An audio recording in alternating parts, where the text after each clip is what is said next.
তারিখে চলে যাওয়ার আগে মামিরা মানে সেইঙ্কা মামিদেরকে জোর করে বললাম যে 2 তারিখ থেকে যাও, একবারে 3 তারিখে যাও।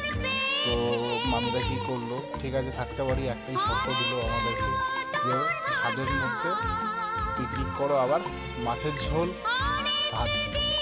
তো সেদিনকে আইটেম ছিল 2 রকমের মাছ, একটা হচ্ছে কাতলা মাছ, আর একটা ছিল শঙ্কর মাছ, তারপরে শাক ভাজা, বেগুন ভাজা, ভাত।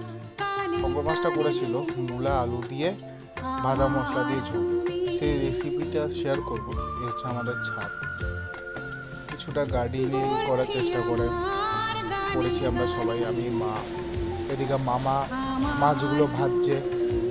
আজকে বাজার থেকে শঙ্কর মাছটাও খুব ভালো এনেছিলাম।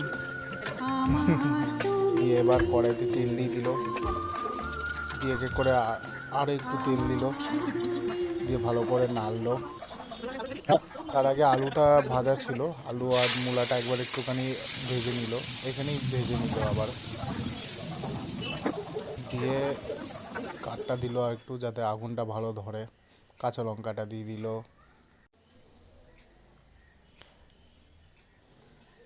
তারপর এখানে দেখুন নুন, হলুদ, জিরার গুঁড়ো, লঙ্কার গুঁড়ো, ধনের গুঁড়ো দিয়ে ভালো করে এবার মিক্স করবে। আর একটু মামি সামান্য নুন দিয়ে দিল, দিয়ে ভালো করে নাড়বে। এটা একটুখানি কষে গেলে তারপরে হয়তো মাছটা দিয়ে দেবে।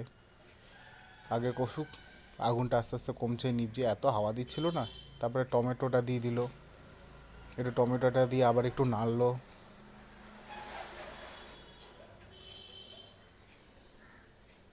দিয়ে এবার মাছগুলো দিয়ে দিল,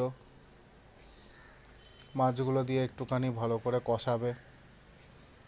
আগুনটা কমছে বাড়ছে। কাঠের উনানে এই একটা মজা, আর একটা সুবিধা আবার অসুবিধা, খুব তাড়াতাড়ি রান্না হয়ে যায়, আবার একটু দেরিও হয়। দিয়ে ভালো করে একটু নাড়লো, তারপরে আন্দাজ মতন জল দিয়ে দেবে। খুবই সহজ রান্না এটা, আপনারাও বাড়িতে ট্রাই করতে পারবেন।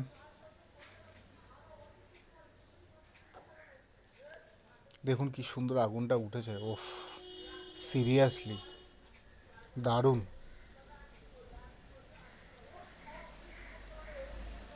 সামান্য জল দিয়ে দিল, দিয়ে একটু যেরকম আন্দাজে আপনারা ঝোল খাবেন সেরকম আপনারা জল দেবেন। ব্যাস, আমাদের কিন্তু শঙ্কর মাছ এক টাইপের রেডি। নামানোর সময় একটু ভাজা মশলা দিয়ে দেবেন, বা চাইলে একটু গরম মশলা দিয়ে দিতে পারেন। ভাই সেরা হয়েছে, গরম গরম ভাতের সাথে শঙ্কর মাছ।